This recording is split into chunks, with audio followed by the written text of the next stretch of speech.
Bwana, dakika 90 za mchezo wa Kariakoo Derby kati ya Yanga Sports Club dhidi ya timu ya Wekundu wa Msimbazi Simba zimeweza kutamatika kwa sare ya kuto kufungana, yani bila. Si Simba ambaye aliweza kulifumania goli la timu ya Yanga Sports Club, wala sio Yanga ambao waliweza kulifumania goli la timu ya Wekundu wa Msimbazi Simba.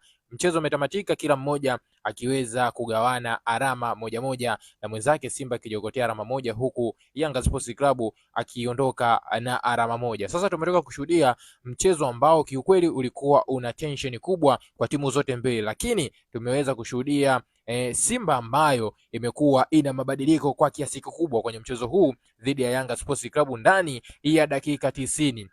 Uhodari ambao wameonyesha klabu ya Simba kwenye mchezo huu unaweza kusema wanastahili pongezi, kwa maana ya kwamba ukiangalia namna ambavyo klabu ya Simba wamecheza ndani ya vipindi vyote viwili, kuanzia kipindi cha kwanza cha mchezo lakini pia kipindi cha pili cha mchezo, Simba alionekana kuwa imara kwa kila idara, kuanzia safu ya ulinzi lakini pia eneo la viungo, hata eneo lao la mwisho klabu ya Simba waliweza kutulia mno. Kilichokosekana ni namna ya kutengeneza nafasi na kuzigeuza kuwa mabao. Siku hii ya leo pengine mnyama angeongeza umahiri kidogo, tungesema mengine kwenye mchezo huu baada ya dakika 90 kuweza kutamatika. Lakini pia ukiachana na hayo, kwa upande wa timu ya Yanga Sports Club, kiukweli Yanga siku hii ya leo imeweza kucheza mchezo wa kawaida. Ukiangalia namna ambavyo walikuwa wanacheza, hata nafasi zao ambazo walikuwa wanatengeneza ni nafasi ngumu mno kuweza kupata mabao. Lakini kubwa kuliko kwenye mchezo huu ni lile tukio ambalo Selemani Mwalimu aliweza kupachika mpira katika eneo